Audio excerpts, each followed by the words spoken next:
Eh bien, je m'appelle Gabriel Mazzolini, je suis chargé de construction de mouvements aux Amis de la Terre France.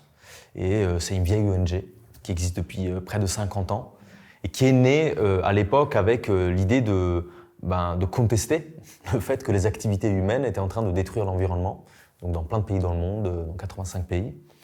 Et mon travail, il consistait au début essentiellement à faire organiser des opérations de désobéissance civile contre les multinationales, les banques, les pouvoirs publics.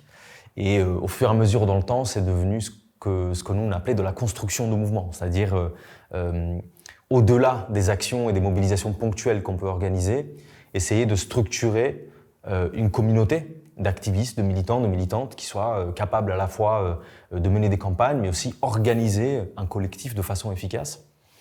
Et voilà, ça me passionne, j'adore ça. Donc ça, c'est vraiment un pan important de mon activité. Et le deuxième pan, c'est l'écologie populaire. Donc moi, je suis très attaché, parce que c'est de là que je viens. Initialement, je ne suis pas un écologiste. Quand je suis arrivé il y a 10 ans dans le mouvement climat, c'était tout à fait neuf pour moi. Ce qui m'intéressait, c'était les méthodologies, justement la stratégie non violente. Mais ce à quoi je m'attache particulièrement, c'est les luttes qui font le lien entre les questions sociales et les questions écologiques. Typiquement, avec ce qu'on appelle les premiers concernés, ça peut être la lutte des raffineurs de Grand Puits, donc les raffineurs qui se battent contre Total.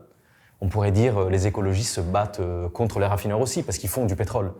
Et en fait, nous, on a plein d'intérêts en commun.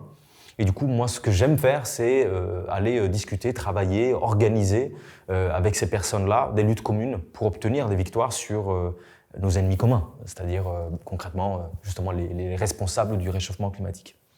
Et voilà, du coup, je suis un peu actif sur les réseaux sociaux, j'essaye de vulgariser les notions de désobéissance civile, aussi un peu de l'histoire des luttes non violentes qui sont moins connues que les histoires un peu plus rocambolesques, parce qu'en France, il y a une tradition révolutionnaire très puissante.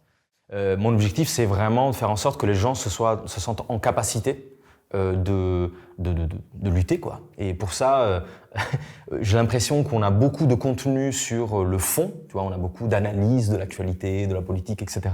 Mais on a peu de contenu qui concerne la façon, la manière de s'organiser. Et du coup, à travers des exemples concrets, des exemples historiques, de la lutte sociale, des luttes sociales un peu partout dans le monde, j'essaie de montrer comment on peut raisonner de façon stratégique, de façon non violente, et obtenir quand même des victoires. Ça me passionne. Voilà, donc en tant que porte-parole aussi, voilà, je mets aussi mes interventions publiques, parce que ça me semble aussi important qu'on ait des directions politiques, entre guillemets, des horizons, des lignes d'horizon qui soient tracées et qui permettent un peu aux gens de se repérer dans ces temps un peu turbulents, quoi.